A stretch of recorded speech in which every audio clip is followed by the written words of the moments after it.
Good morning. Hi, I'm Kevin C. Mason from Jack Monkey Games. In fact, before we even get started, click like, click subscribe, and you'll get more of these. So, we've canceled the Kickstarter. And before I even get started, I want to thank all our backers. I am absolutely amazed. In fact, there's a few backers that have made us realize that it's not that we have a bad product, it's that our delivery was crap. That and we designed everything to work for for Australia and not the U.S. And now that we know that 90% of our backers were U.S., we can see where the problem was. It's the shipping cost. No one wanted to pay the shipping cost, and it was a bad planning on our part. But now that we know, we're now working on making a better product. I mean, the amount of feedback, oh my god, people are like, well, we like this, this, and this, but this needs work, this needs work, this needs work, and you need to tweak this. Okay, we've listened to all of you. We've listened to all of you, and we're going to make a better game. It is going to take us a little longer because we did not get the funding, which means that instead of getting a really nice Wacom tablet, I'm still using my hand-me-down, which, by the way, thank you, Andrew. Andrew is an old co-worker that gave me that as just because, and I've been using it. In fact, it's the reason why there's roll versus roll in the first place. However, it is about 10 years old and barely functional. So that, and if you've seen my computer, yeah. So yeah, we're going to be actually going straight to print and play. There will be two versions of that. There will be the printer friendly and the full color version. Those are going to have all the cards. This is different from the print and play that you can go right now to the website and download, which only has 12 cards for testing purposes. So you can see whether or not you like it. And then there's going to be the print on demand version. And the print on demand version, you will actually get a physical set of cards. So that one will have a link up for that as well. And we're going to use that to help market our future projects, which we have 4 projects.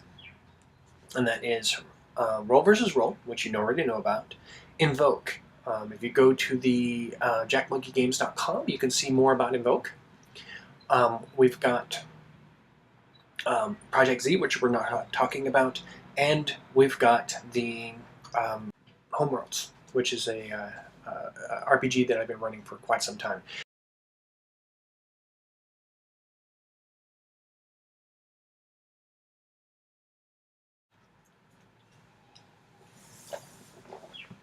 So, I want to start by saying thank you to Karen in Chicago for writing this one in.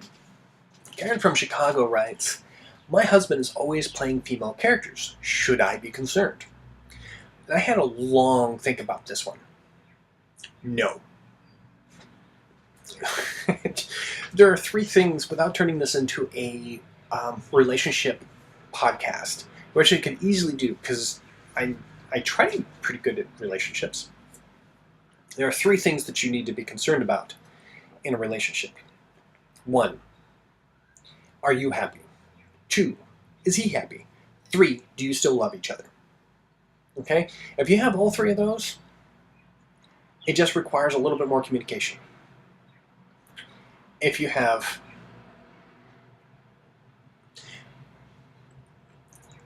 2 of those, you need to communicate a little bit more.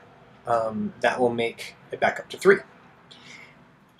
If you only have 1 of those, you need to be talking about 6 months ago to get this working. And if you don't have any of those, you really need to communicate and perhaps not be in the relationship. But if you've noticed, none of this has anything to do with role-playing games. In fact, there are other things that you need to be concerned about. I mean, your husband's gender identity is her gender identity. That's up to them. I mean, there's nothing wrong with playing a female character. or a character that's not your gender. I've never done it, but other than when I'm a GM, but that's just because as a GM, you just kind of have to do that. I don't play female characters because that's not something that I enjoy.